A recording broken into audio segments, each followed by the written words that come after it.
O homem cristão e o relativismo moderno. Foi a temática que foi passada. E, na verdade, hoje, quando falamos do relativismo, que ele vem de toda uma gama de termos filosóficos, né, que envolve a questão de cultura, que envolve todo o desenvolvimento do ser humano, do homem, de uma maneira geral. Hoje, na verdade, nós até usamos a modernidade, mas ela já passou. Até século XIX, século XX, depois passou para o século XXI. Nós chamamos hoje esse tempo atual de uma hipermodernidade. Ou alguns preferem usar o termo pós-modernidade. Mas há um consenso em que se fala de uma hipermodernidade, porque é a modernidade que veio e ela ainda está aí, mas hipermodernidade. Então, alguns avanços que nós temos sentido, nós fazemos parte desse momento, né, cultural, em todos os sentidos das mudanças que há no mundo. Mas o relativismo é muito importante quando nós falamos a respeito dele, porque ele é muito próximo, está muito mesmo dentro daquilo que é a realidade que nós estamos já vivendo. Nós vivemos num mundo hoje tecnológico, né? Um mundo midiático, que pode ser usado para o bem ou para o mal. Nós aqui estamos aqui utilizando todos os aparatos que nós temos para podermos transmitir a palavra de Deus, para podermos aprender um pouco mais. E é importante quando tratamos de temas como esses. O relativismo, de uma maneira geral, ele vai dizer para nós, ou ele se propõe a dizer que não há um caminho, não há uma verdade. Depende muito do ponto de vista de cada um. O que se prega ou se quer se apresentar com relativismo, de uma maneira que tentam colocar para nós, é que eu preciso respeitar o que você pensa, a sua opinião, e você respeite a minha. Esta é a premissa básica. Só que nós vivemos uma situação, dentro desse relativismo, que você vai perdendo um pouco das essências. Por quê? Não há verdade. Há verdades. Só que o relativismo, ele vem muito atuando nas questões morais, éticas, que vai abraçar o campo religioso, da religiosidade, ou até da individualidade de cada um.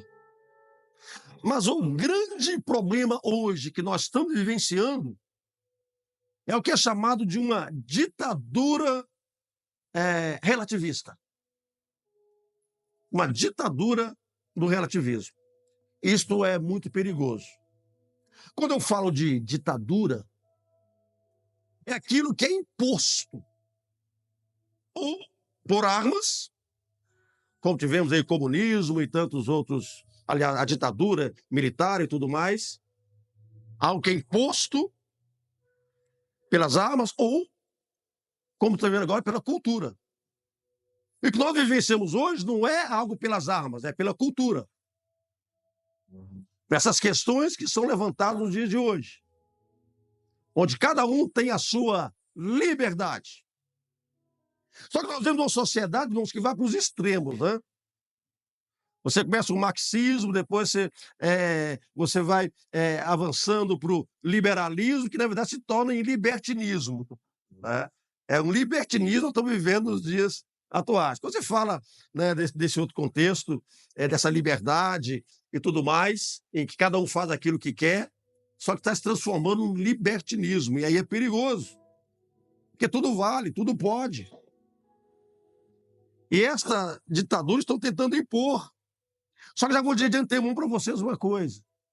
O que se quer combater hoje, os intelectuais da atualidade, os homens dessa hipermodernidade, que tiveram descobertas em todos os campos, todas as áreas, principalmente a científica, né? Então, o que querem colocar para nós justamente isso. E não uma, mas muitas verdades. E aí vai entrar em conflito com o quê? Com a palavra de Deus. Nós que servimos ao Senhor e cremos na sua palavra. Mas o que querem hoje é essa imposição. É aí que querem acabar. Sabe com o que eles querem acabar? Principalmente, que eles chamam de cultura judaico-cristã. Judaico-cristã. Que vem desde, como nós temos na Bíblia Sagrada, Antigo e Novo Testamento. Essa transição, na verdade, judaísmo, cristianismo. Então, tudo que você vê hoje de questões morais e éticas, eles jogam a culpa para a cultura judaico-cristã. E vão dizer, por que tem que ser assim? Por que tem que seguir uma cultura judaico-cristã? E a partir daí, com tantos ismos que nós temos, começa a colocar em dúvida, em xeque, a palavra de Deus, a Bíblia Sagrada. Como nós estamos vendo os ataques que ela sofre hoje, eu acho que mais do que nunca. Eu nunca vi tanto ataque à Bíblia como estamos vendo hoje através da questão midiática. As pessoas estão falando abertamente. Vão ver alguma coisa hoje aqui colocando dúvidas. Que eles querem acabar. Eu li uma notícia, um documentário, alguns tempos atrás, que o pessoal da Grécia, por exemplo, eles começam a dizer por que nós temos que voltar para essa cultura, ou seja, aí claro, ou seja Alá, ou seja Jeová, ou seja Jesus, quando na verdade nós podemos ressuscitar, trazer de volta os nossos deuses, que são os deuses da mitologia. Então Zeus e tantos outros também podem, vamos ter um retorno à adoração desses deuses. Isso eu li um tempo atrás. E aí você vai vendo todas as culturas com os seus vários deuses, por que eu não posso também? Claro que todos podem, né? Cada um vai seguir aquilo que ele acha que é o certo, né? Vai seguir aquilo que ele acredita. E essa pluralidade, ela está hoje aí.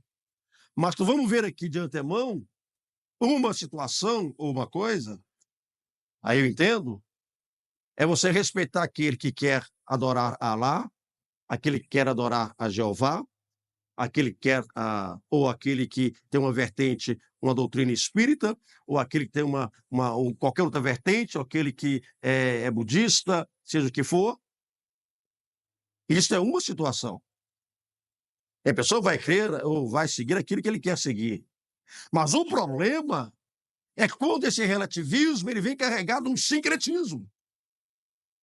E aí esse sincretismo me dá direito e abertura para que eu questione. Não tem preconceito, não tem nenhuma discriminação, mas quando alguém quer fazer, o que é sincretismo? Quando eu misturo as coisas, quando eu misturo as religiões, quando eu quero pegar um pouco desse, um pouco daquele, o outro, e fazer algo novo que na verdade não é novo. Aí ele me dá direito a alguns questionamentos. Que eu não posso aceitar que alguém venha dizer para mim que crê na Bíblia, crê em Jesus, crê em Deus, mas quer colocar coisas que não fazem parte do credo bíblico. Entenderam o que eu estou dizendo? Aí já é outra questão. Esse sincretismo ele é perigoso. E, infelizmente, no meio cristão evangélico, está carregadíssimo de sincretismo, como vamos ver alguns pontos aqui hoje. Mas já de antemão vemos aqui, embora há muitos apontamentos no relativismo, mas nós apresentamos Jesus, que é o único caminho. O Jesus da Bíblia que nós cremos, o Jesus da Bíblia que eu creio, ele é o único caminho.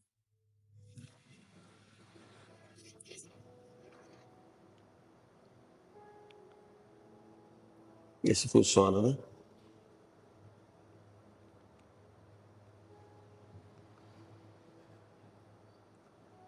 Deuteronômio capítulo 30, verso 15 a 20, apenas como base que nós estamos falando aqui hoje, ele vai dizer para nós: veja que hoje te tenho proposto a vida e o bem, e a morte e o mal. Porquanto te ordeno hoje que ames ao Senhor teu Deus, que andes dos seus caminhos e que guardes os seus mandamentos e os seus estatutos e os seus juízos, para que vivas e te multipliques, e o Senhor teu Deus te abençoe na terra a qual entras a possuir. Porém, se o teu coração se desviar e não quiseres dar ouvidos, e fores seduzido para te inclinares a outros deuses e os servires, Então eu vos declaro hoje que certamente perecereis. Não prolongareis os dias na terra a que vais, passando o Jordão, para que entrando nela a possuas. Os céus e a terra tomo hoje por testemunhas contra vós, de que te tenho proposto a vida e a morte, a bênção e a maldição. Escolhe, pois, a vida, para que vivas, tu e a tua descendência, amando ao Senhor teu Deus, dando ouvidos à sua voz e achegando-te a ele, pois ele é a tua vida e o prolongamento dos teus dias, para que fiques na terra que o Senhor jurou a teus pais, a Abraão, a Isaac e a Jacó, que eles havia de dar. Então já vemos aqui a palavra de Deus sendo bem clara, Deus deixando ao homem uma escolha. Você vai escolher o caminho, o que você quer? Agora eu estou te oferecendo. É vida ou morte, o bem ou o mal. Como é que eu vou alcançar esta vida se você seguir os meus mandamentos, seguir os meus estatutos, se você seguir a palavra de Deus? Dito isto, nós entramos neste ponto importante, que são esses desafios. Os desafios do homem cristão, ou podia até ampliar um pouco mais, né? É o desafio da igreja, né? Mas aqui, nesse trabalho para homens, o desafio do homem cristão na contemporaneidade, ou seja, para os dias atuais. Relativismo moral versus verdade absoluta.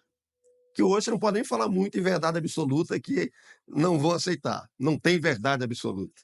Aliás, não tem verdade nenhuma. Que mesmo a mentira que você falar, para você é uma verdade. Então, eu tenho que respeitar.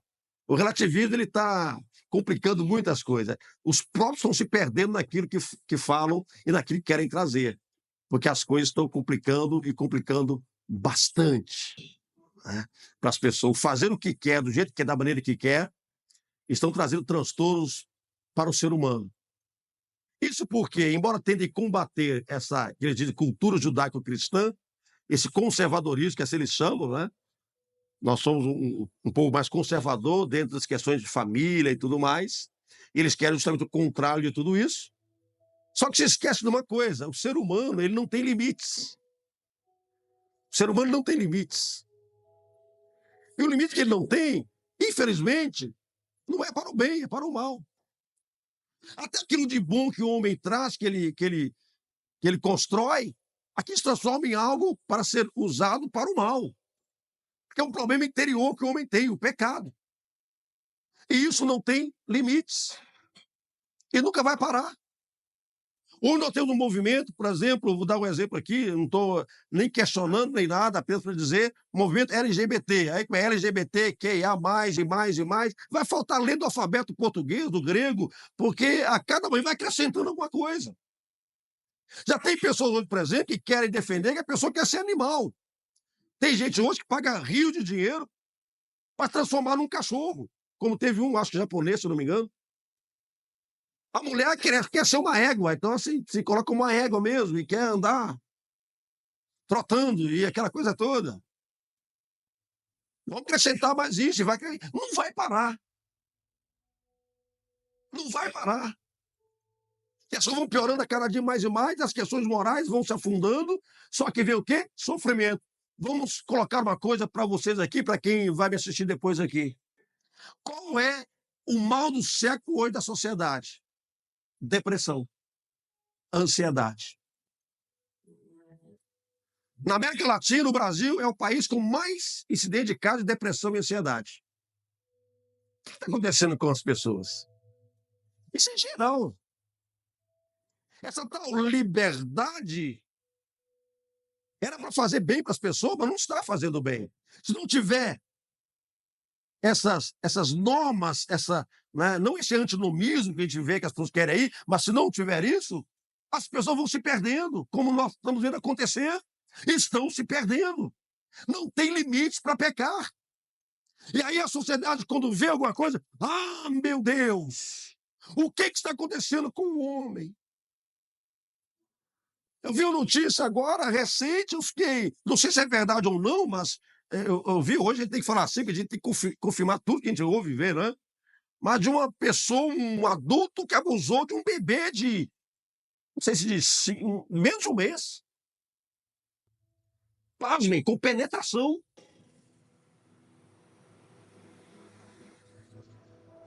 Não há limites para o pecado do ser humano. E as pessoas vão querer liberdade, faça o que quer, querem lutar contra a pedofilia, mas como é que fica o relativismo nesse caso? Como já estão tentando passar leis até em alguns lugares, para que a pessoa possa, se ela quiser, for consensual, um adulto pode estar com uma menina de 8 anos, de 9 anos, se for consensual. Por que os outros podem dar vazão àquilo que ele quer dentro da sua sexualidade? Por que eu não posso? Eles dizem assim. Então, estão vendo o abismo que vai acontecendo? E por enquanto estou falando lá fora, mas eu vou entrar dentro do nosso contexto que nos interessa muito, que é o nosso contexto cristão evangélico. Nós temos que estar alertados e ter os cuidados, porque esse relativismo com sincretismo, infelizmente, está adentrando o nosso meio cristão evangélico. Não só evangélico, cristão, católico, evangélico.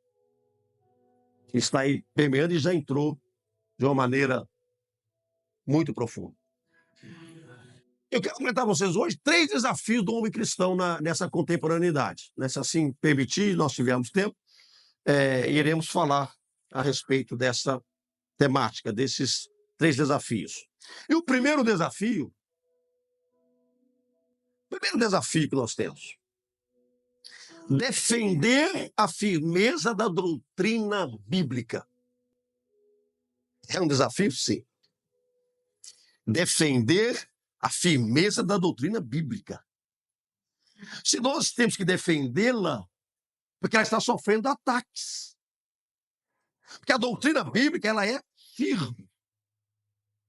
Ela não faz curvas. Não. Ela é firme. E hoje nós estamos num momento, irmãos, que nós precisamos trabalhar para defender a firmeza da doutrina bíblica.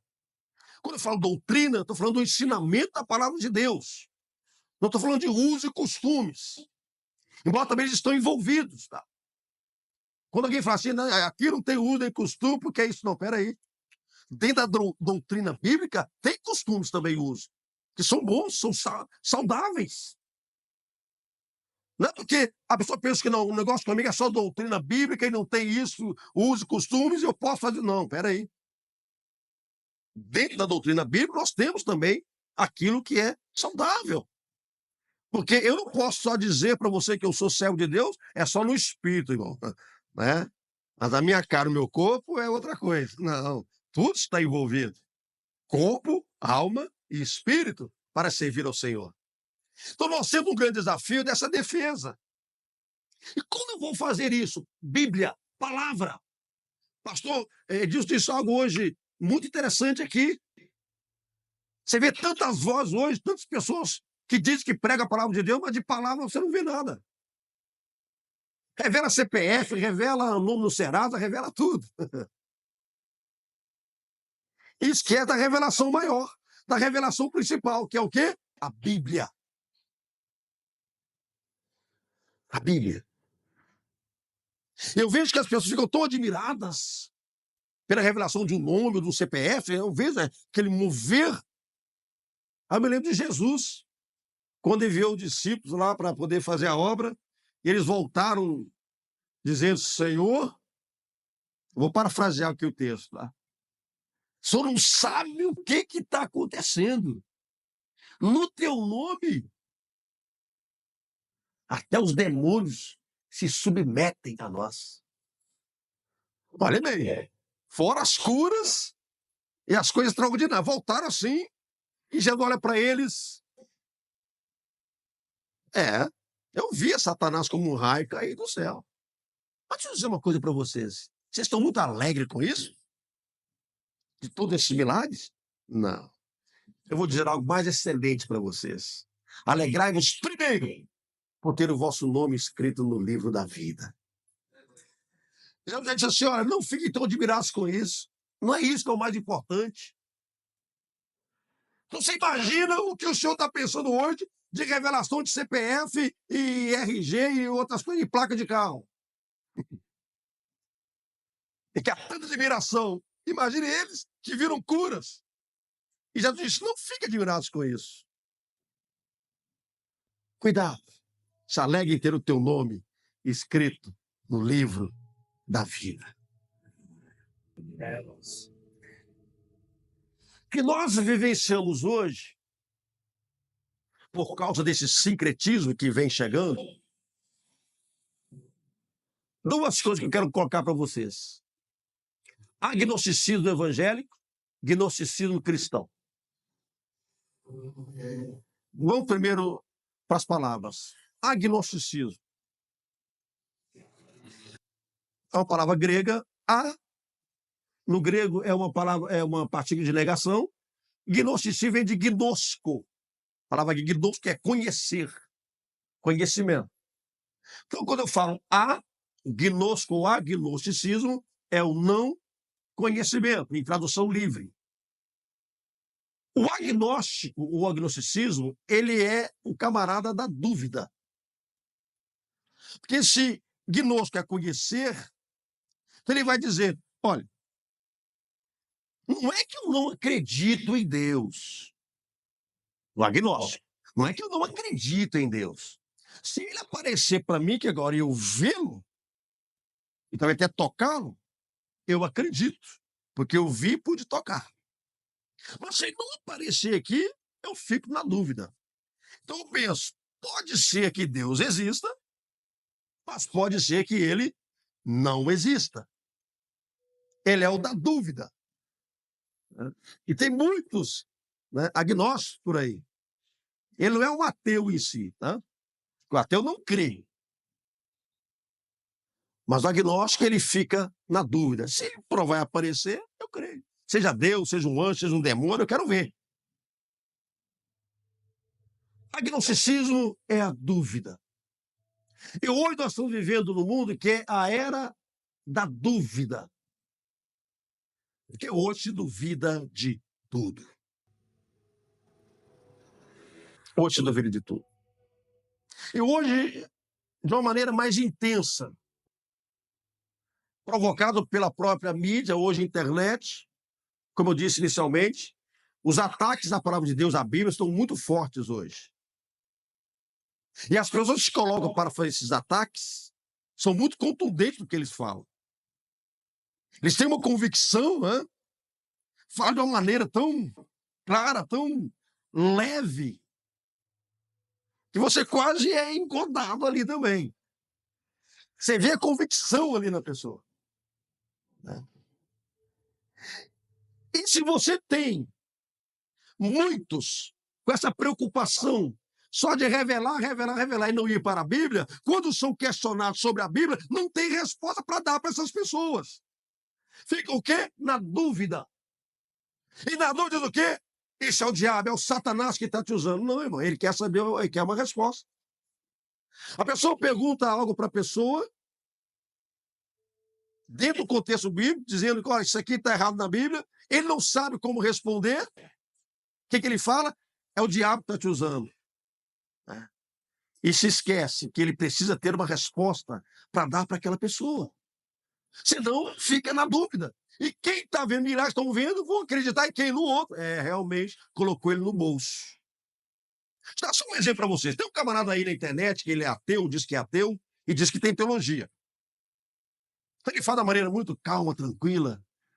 E dentre muitas coisas que ele fala, ele colocou assim, que Deus é esse que ele diz que manda 42 ursas despedaçar. Aliás, manda 2 ursas despedaçar 42 jovens só porque chamaram o Eliseu de careca. E ponto. E aqui o pé, realmente. O profeta amaldiçoou ali só porque chamou ele de careca. Que profeta é esse, né? Que maldade. Isso aqui, na verdade, eu até mandei uma resposta, não sei se viram ou não. Aquela situação ali de Eliseu não foi porque ele era careca. Não foi. Aquelas que saíram ali e feriram aqueles jovens, não foi, quando Eliseu levantou a mão e disse aquilo, não foi, porque ele era calvo, ele era careca, não.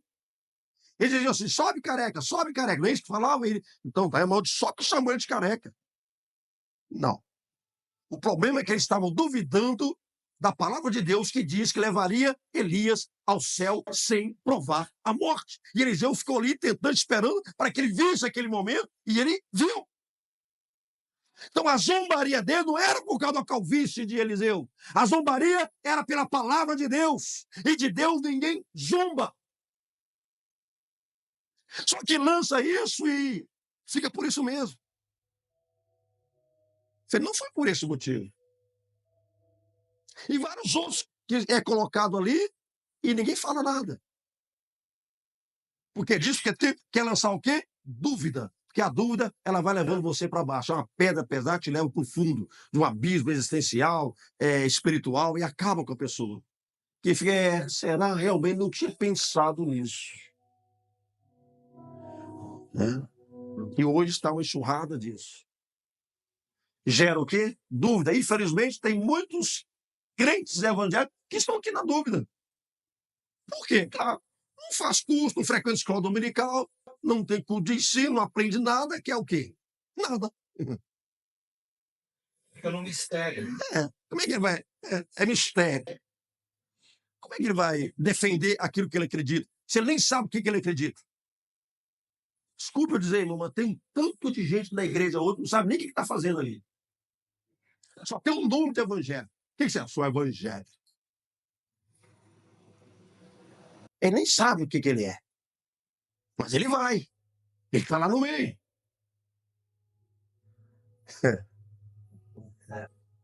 Hoje nós vivemos um ecletismo, né? Ser eclético. Eu quero agradar todo mundo. Eu aceito tudo. E até no nosso meio está tendo esse ecletismo. Só não tem que nos posicionar, né, pastor? Tem que posicionar, ou é ou não é. Quando você vai para a Bíblia, Deus nunca aceitou esse negócio de é ou não é. Ó, eu apresento para vocês dois caminhos. Esse aqui te leva à morte, esse aqui te leva à vida. Escolha. Não tem esse negócio de... Jesus falou, eu sou o caminho, não é muitos caminhos, eu sou o caminho. Apocalipse vai dizer, você não é quente nem frio, você é morno, vomitar-te-ei da minha boca, eu não quero. Esse meio termo aí não serve. A minha Bíblia vai dizer, não podeis servir a dois senhores. Você vai aborrecer um e vai agradar o outro, não dá para servir os dois. Não há como servir a Deus e a mamon, traduzido ali, as riquezas. Ou o amor às riquezas. Porque não é o dinheiro que é a raiz de todos os males, não. É o amor ao dinheiro que é a raiz de todos os males. Então, na palavra de Deus, não tem esse meio termo que alguns querem colocar. Pluralidade, diversidade, é o que mais se fala hoje é diversidade. Ela tem o seu lado bom, mas essa diversidade aqui, tudo pode. Inventa alguma coisa lá e põe o nome gospel e vai e abre igreja. Como agora, não sei se é verdade ou não, né? Um quer abrir igreja Bolsonaro, o outro é igreja bolsonariana, que é a direita de Deus. O nome da igreja é a direita de Deus. Eu não sei se vocês estão brincando, eu espero que estejam brincando. Eu não sei se o cara está brincando, não sei se é verdade. Mas vai inaugurar aqui em São Paulo. Não sei se é verdade ou não, mas é que tá. Porque a pessoa põe uma coisa e você tem. Olha o relativismo aí, dentro do nosso meio. Então, as pessoas podem fazer o que quiserem com a nossa fé, mas nós não. Nós somos preconceituosos. Estamos discriminando. Mas eles podem. Estar numa outra religião totalmente fora da Bíblia, mas quer dizer que serve o mesmo Deus da Bíblia. Eu digo, olha, resolva o que vocês querem. A pessoa quer estar numa religião.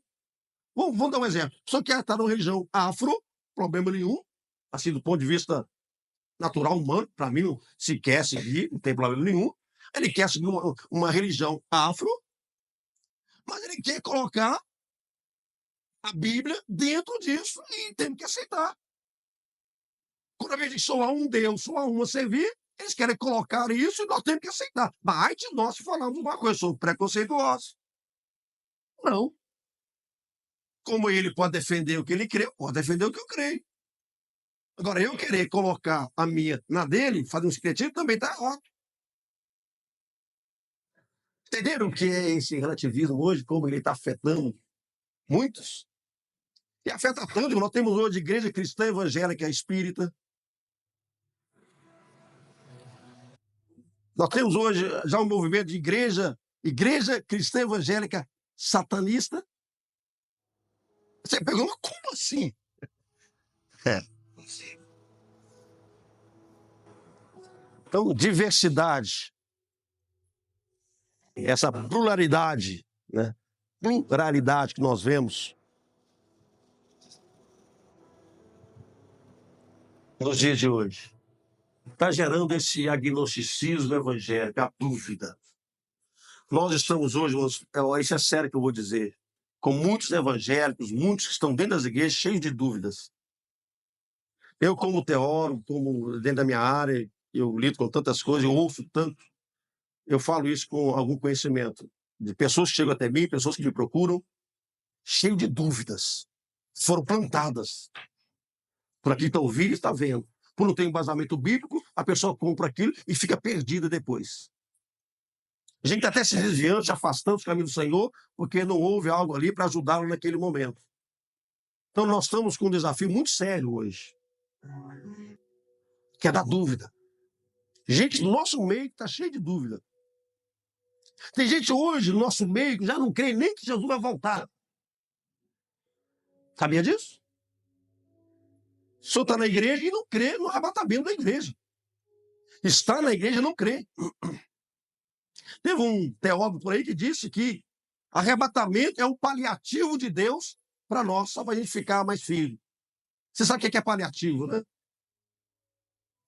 É só para enganar. Não vai ter arrebatamento, não. Isso Deus fez só para você pensar que vai acontecer e você seguir um pouquinho melhor. Os teólogos cristãos do meio evangélico. Teve um, agora eu vou citar um nome, mas eu poderia, porque ele estava num podcast, né? E ele disse o seguinte, nessa pauta mais da diversidade atual, ele ali com o debatedor ali, ele disse, olha, entre ficar com a palavra de Deus e a compaixão, eu prefiro ficar com a compaixão. Se eu estiver errado no que eu estou falando, de acordo com a palavra de Deus, não tem problema. Eu prefiro ficar com a compaixão. Se eu for para o inferno por causa disso, não tem problema. Eu prefiro ficar com a compaixão. Compaixão, diga-se, aceitar aquilo que o mundo está impondo hoje. É tentar pegar a Bíblia e começar a distorcer, ou como estou dizendo, que a Bíblia tem que ser reinterpretada. É isso que estou dizendo. A Bíblia tem que ser reescrita. É o que estão dizendo hoje. Estão aderindo ao que a Xuxa Meneghel fala, né? A Xuxa, não sei se ela fez teologia, o que ela fez, mas ela diz que a Bíblia tem que ser reescrita. Ela deve ter bastante conhecimento sobre isso. E muitos estão entrando nessa, que ela tem que ser reescrita, reinterpretada. Na verdade, não é nem reinterpretada, ela tem que ser adequada aos moldes dessa hipermodernidade. É isso que querem dizer. Aí chega um ponto, irmãos homens, que nós temos que tomar uma postura. Ou somos ou não somos. Que tentar fazer essa meia-culpa fica difícil, né? Você transita aqui e ali. É que estamos vivenciando nos dias de hoje. E junto com o agnosticismo, temos o gnosticismo cristão. O gnosticismo, ele veio, já desde a época da igreja primitiva, já tinha os gnósticos estavam ali, já os gnósticos. Estavam vindo para a igreja, só que eles vinham e traziam toda a sua filosofia, a sua ideologia para dentro da igreja. E dentro do gnosticismo, eles criam no Logos, que é o Supremo, né? A divindade está bem distante. Entre o Logos e aqui a Terra, os seres humanos, há um espaço aqui que você tem alguns seres espirituais que a partir do momento que você vai galgando cada um deles, ele vai te aproximando mais do Logos. E eles estavam colocando que Jesus era mais um, que é chamado de demiurgo ou aeons, que é esses seres espirituais, né, que poderiam te fazer chegar perto do Logos, perto. E Jesus era mais um. Por isso, quando você vê João escreve o Evangelho de João, o Evangelho de João tem um objetivo. Primeiro, mostrar a divindade, a deidade de Cristo. Para mostrar que Jesus é Deus. Sabe por que eu estou enfatizando isso? Que até no nosso meio cristão evangélico, tem gente que já não crê que Jesus é Deus.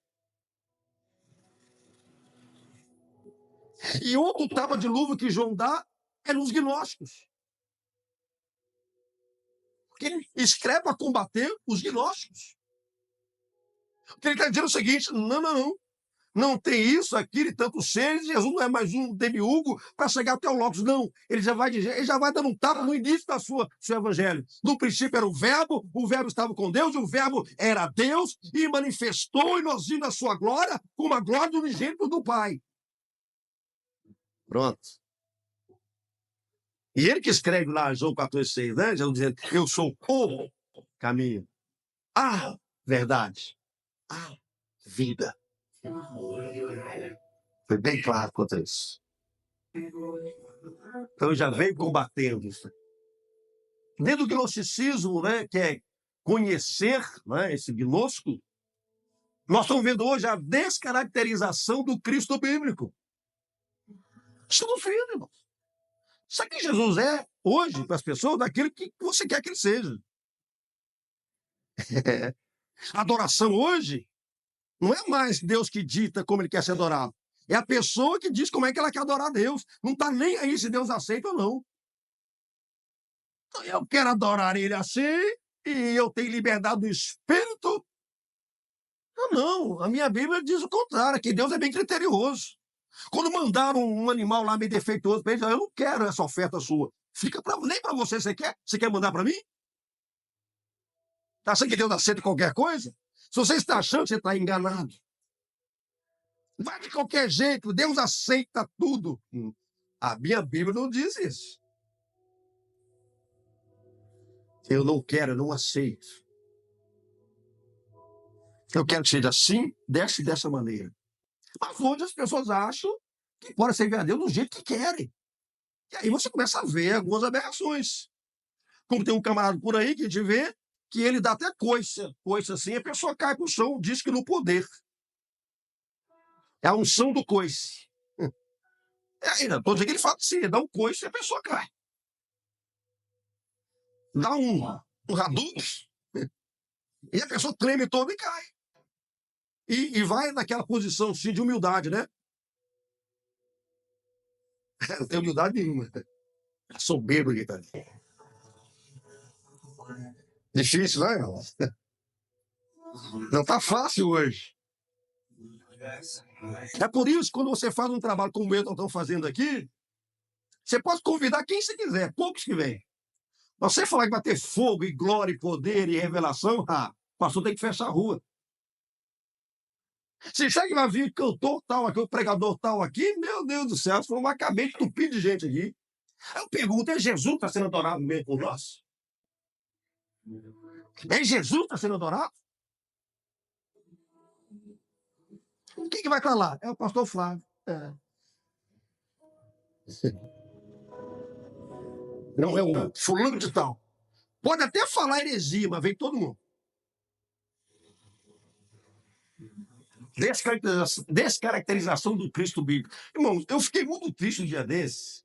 De verdade. Eu estava acompanhando algumas coisas ali pela internet. Sabe o que eu estou percebendo? Que tem gente que está hoje perdendo tempo. Discussão, debate, sabe para quê? Para provar se Jesus era rico ou pobre. Olha a preocupação das pessoas hoje. Aí eu vejo, porque Jesus tinha uma mansão na praia, está pensando que ele era pobre? Ele tinha uma mansão na praia. Ele era rico. Vocês estão vendo aquilo?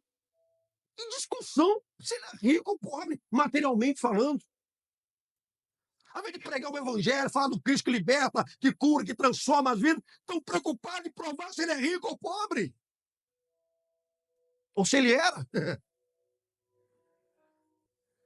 Que o jumentinho que ele andava, se fosse hoje, era uma Ferrari. A gente dá vontade de rir, né? É cômico. Esse aí, jumento deve ser barato, não, mas uma Ferrari. É esse evangelho que está sendo pregado hoje. Aí teve uma aí, não vou citar o nome, é claro, que foi tentar interpretar, de Bíblia ele não conhece muito, dá para ver. Eu vou provar na Bíblia você que Jesus era rico. Então, assim, olha, ele sendo rico, se fez pobre. Falei, mas irmão, o contexto ali não tem nada a ver com o material.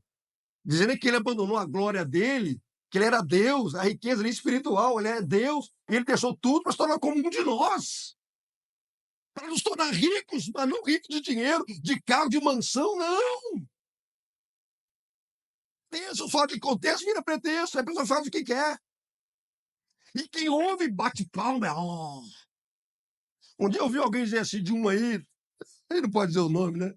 De uma aí, este é o novo apóstolo Paulo. Eu acho que os ossos de Paulo devem ter mexido lá onde é que ele estiver. Porque de Paulo o cara não tem nada, nem de Bíblia o cara conhece. Mas por quê? Porque ele revela. Alguém disse uma vez, se eu vi. Eu vou dizer uma coisa, estão falando aí do meu apóstolo. Mas se ele disser para mim que Jesus não é Deus, eu acredito, porque na igreja dele tem milagre. Entendeu o que eu estou dizendo? Que a pessoa diz? Se o tal apóstolo disser que Jesus nem é Deus, ele vai dizer, eu acredito. Por quê? Porque na igreja do meu apóstolo tem milagre. Então quer dizer que a tua base é um milagre. Quando o próprio Jesus diz, estão alegres por causa de milagre,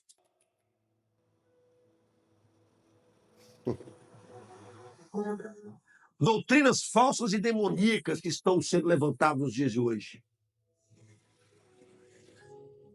A não ser que as pessoas não estão lendo a Bíblia mais, né, pastor? Está aqui, ó. 1 Timóteo 4:1. O Espírito diz claramente que nos últimos tempos alguns abandonarão a fé e seguirão espíritos de enganadores e doutrinas de demônios. Dentro do relativismo, todo mundo está certo hoje. Dentro do relativismo, está todo mundo certo. Mas dentro da palavra de Deus, não.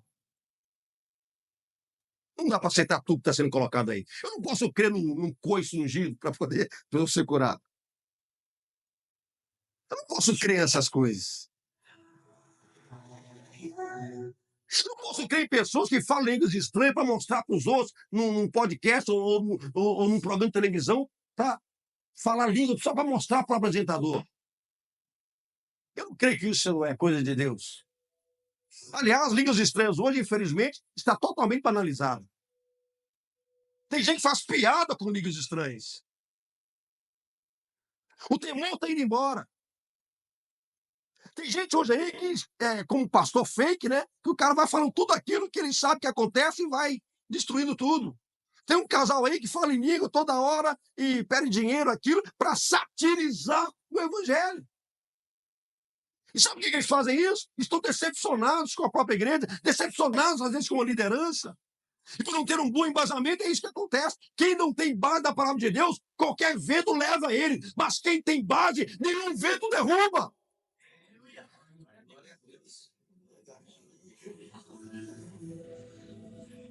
Doutrinas falsas e demoníacas estão tirando o Cristo do centro. Esse é o grande problema.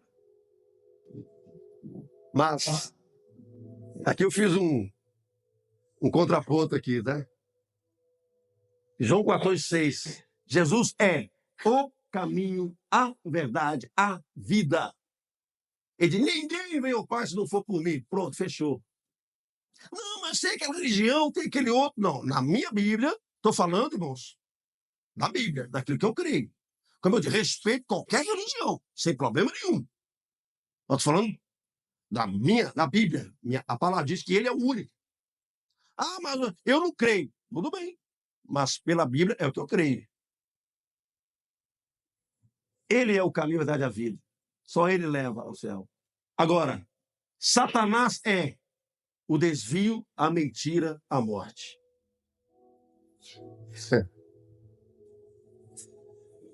Então, enquanto Jesus é o caminho, Satanás é o desvio. Ele está desviando muita gente. Meu Deus. Jesus é a verdade, ele é a mentira. Estão crendo na mentira hoje.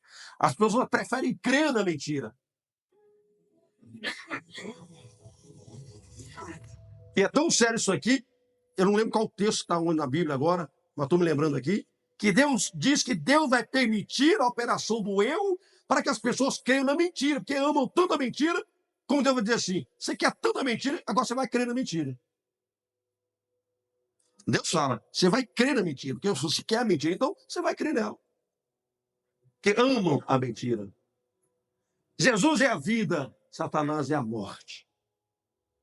Em todo sentido que você pensar, não só física, espiritual, eterno.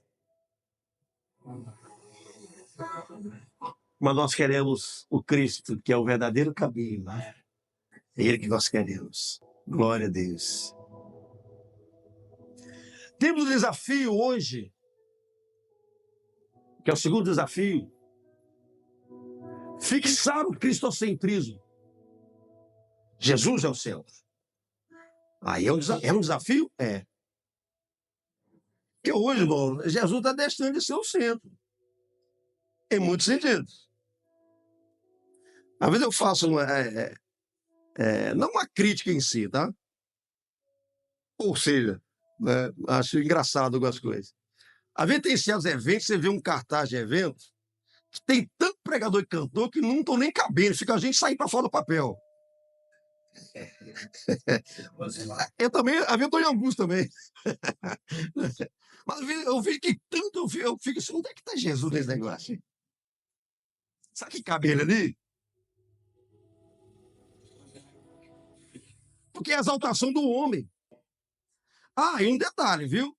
Geralmente, os que são mais proeminentes, a foto dele é maior. Ele é o primeiro. Pastor. Não é? É o que vai chamar. E os outros ficam ali, né? Na rebarba ali, né? Opa, tá aqui também. Né? Mas que ele cresça e que eu diminua. Como está precisando disso hoje? Só que está ao contrário, né, pastor? Que ele diminua e eu cresça. Para muitos está assim. Gente que bate no peito hoje. Pode deixar comigo, pastor. Põe gente que o resto eu garanto. Tá assim. Eu garanto. Alguns pastores aí que você fica até com vergonha, né? Começam a brigar um com o outro, e tem uns xingam até palavrão. Depois, aleluia, glória a Deus, te abençoe. A unção está na minha vida.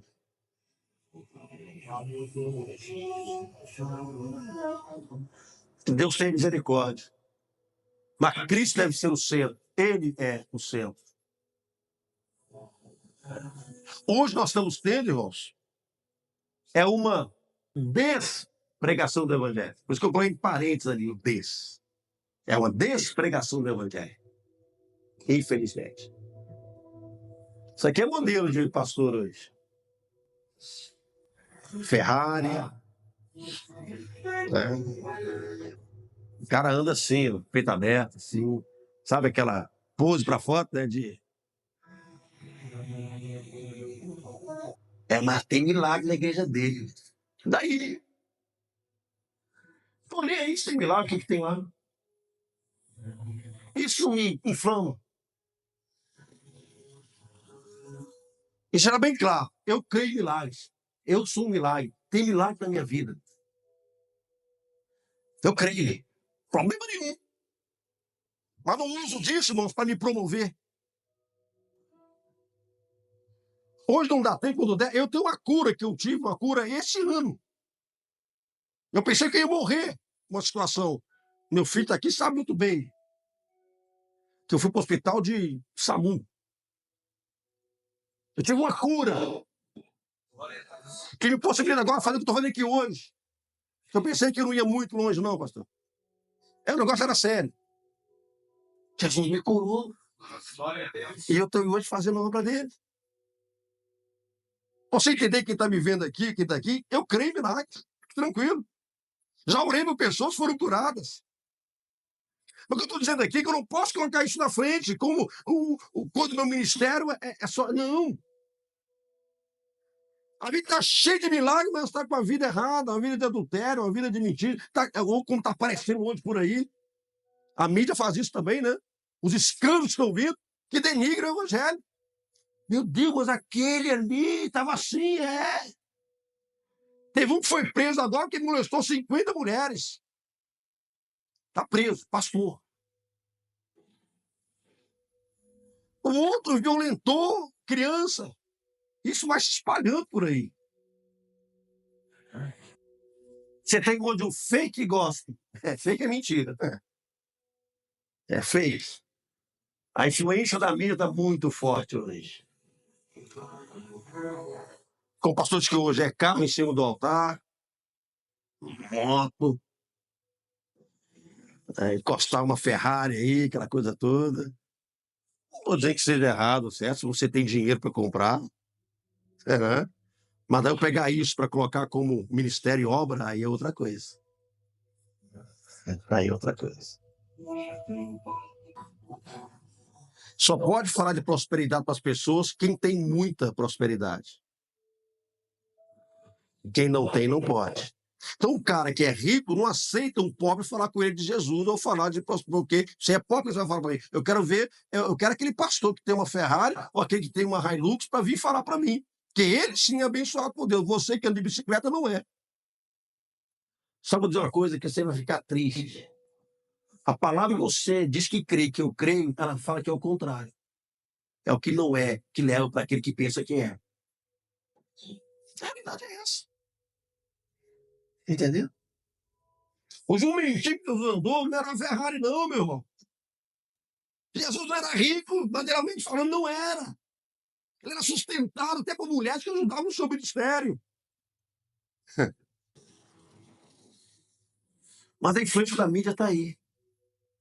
Hoje, por exemplo, você sabe que a maioria dos cantores hoje, irmãos, eles ouvem mais a produtora do que o Espírito Santo.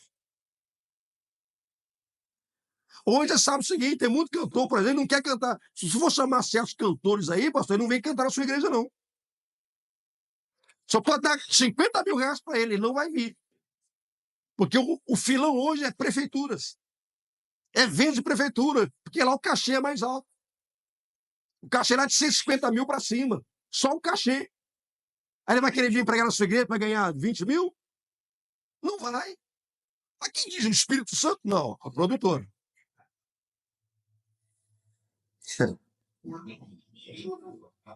Deus tem misericórdia. Missionário, esse foi o que eu coloquei. Está errado, não, tá? Eu que fiz. Né? Missionário, que é missionários. Pregadores ou influências? Quem a gente tem hoje?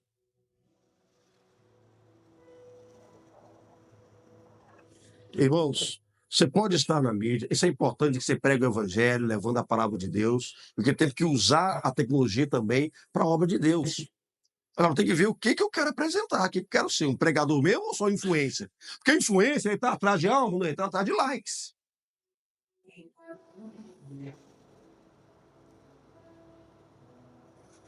Pode ter como consequência? Pode, mas qual é o seu objetivo? O que você quer realmente?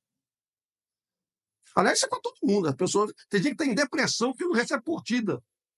Eu sou psicólogo, eu trago. Tem gente que está em depressão porque não recebe curtida. Que postou uma foto e ninguém curtiu. Estou em depressão, ninguém curtiu minha foto. É sério, né?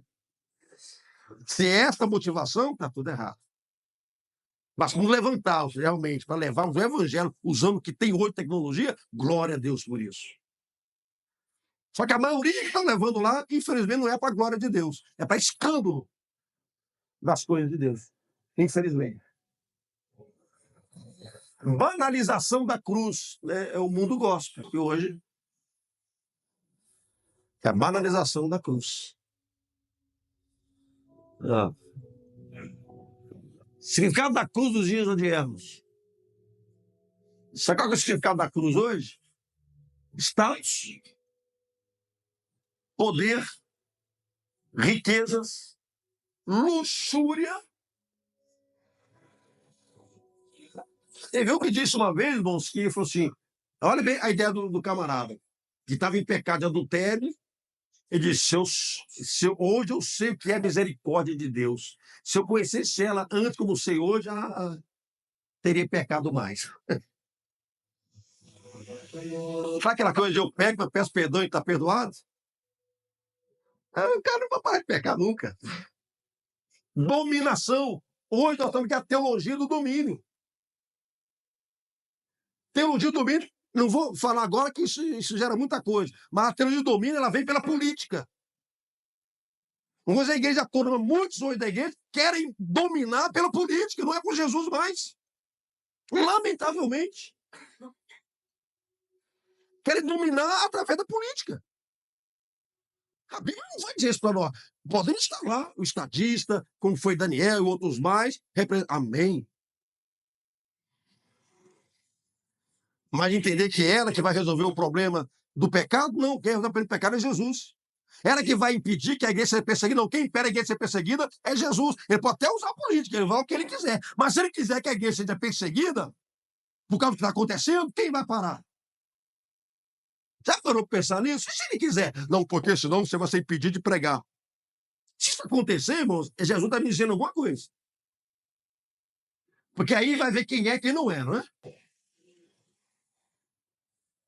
Porque quem está numa mansão com piscina e cascata, ok. Mas se estiver na cadeia de verdade, viu? Que tem prisão aí que é até bom para a pessoa. Eu falo sofrendo mesmo. Estão correndo. Mas temos o coach. Nada contra o coach, eu sou psicólogo, eu trabalho com isso também.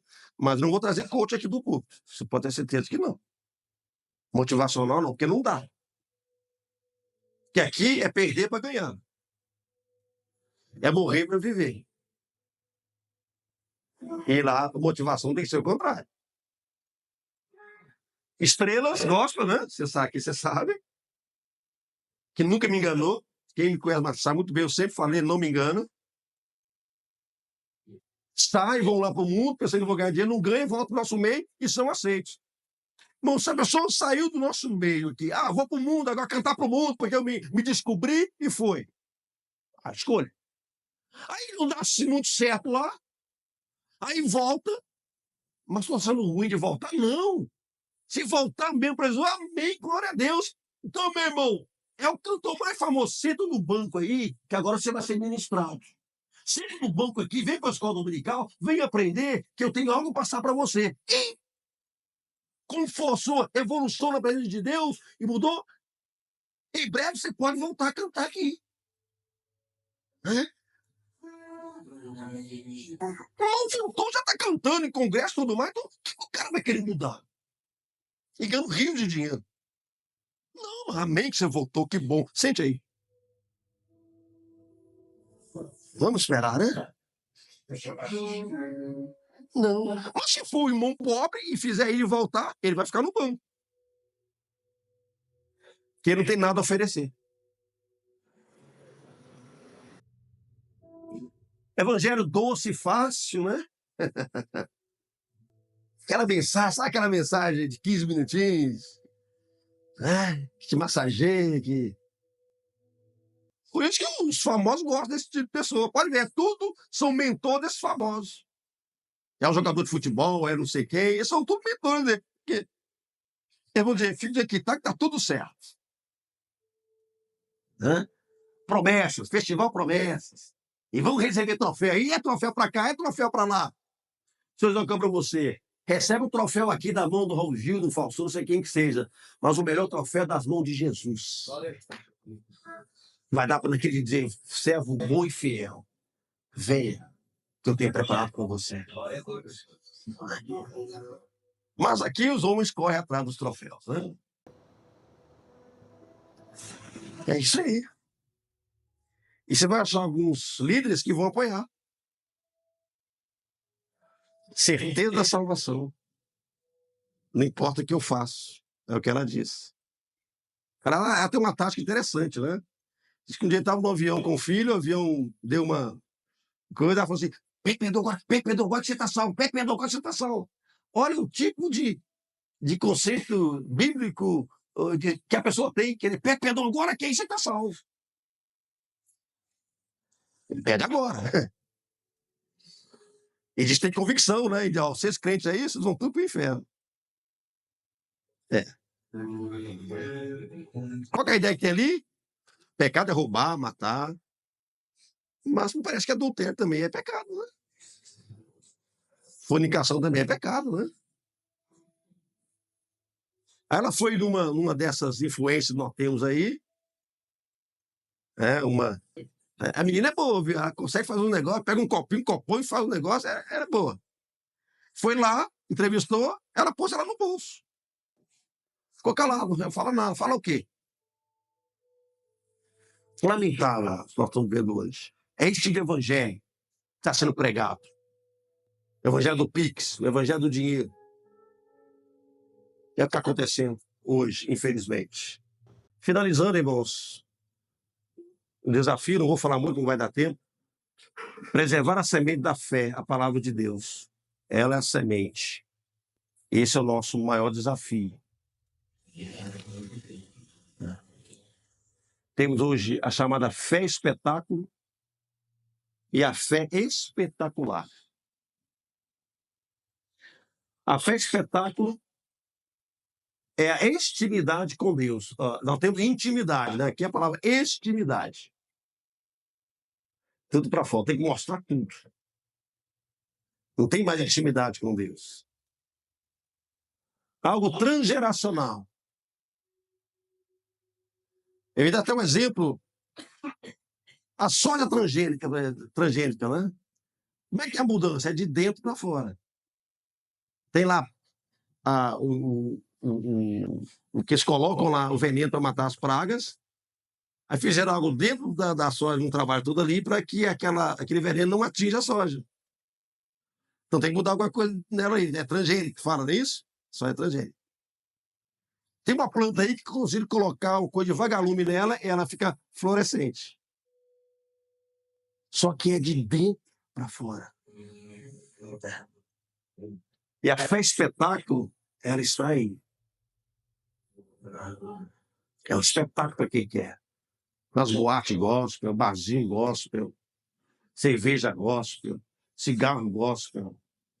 Tem uma aí que tem até, diz assim, fuma, toma maconha e dá glória a Deus. Tem aí uma assim. Usa cocaína e dá glória a Deus. É esse tipo de coisa que nós estamos vendo hoje. Mas a fé espetacular, ela vem pela intimidade com Cristo. Ela vem da essência da sua relação com Deus. É bem diferente. Essa aqui é espetacular porque ela não aparece. Essa aqui é espetáculo porque ela aparece. Como aparece?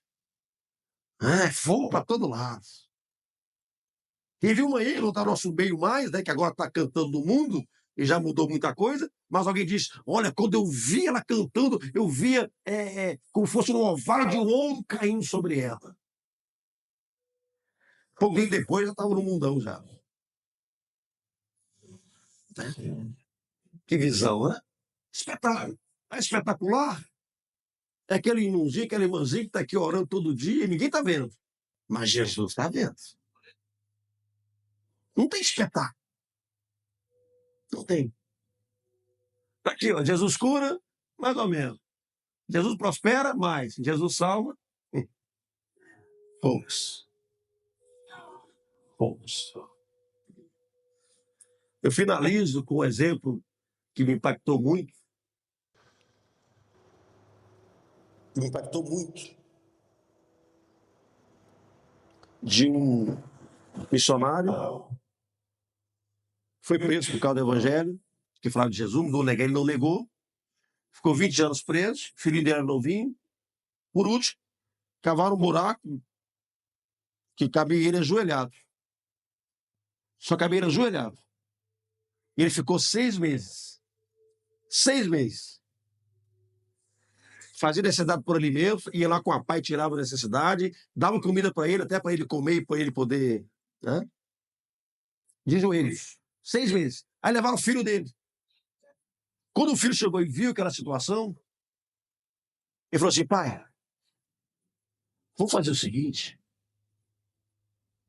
nega agora, e depois a gente acerta com Jesus isso. Porque o filho viu a situação ali, 6 meses de joelho. Nega, ele sabe que... Mas... Aí ele olhou para o filho assim meio e começou: eu amo a mensagem da cruz, e até morrer eu a vou proclamar.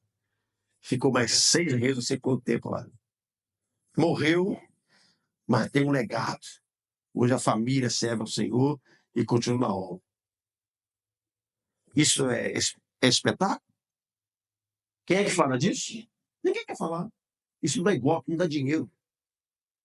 Esse irmão não tinha mansão para ele.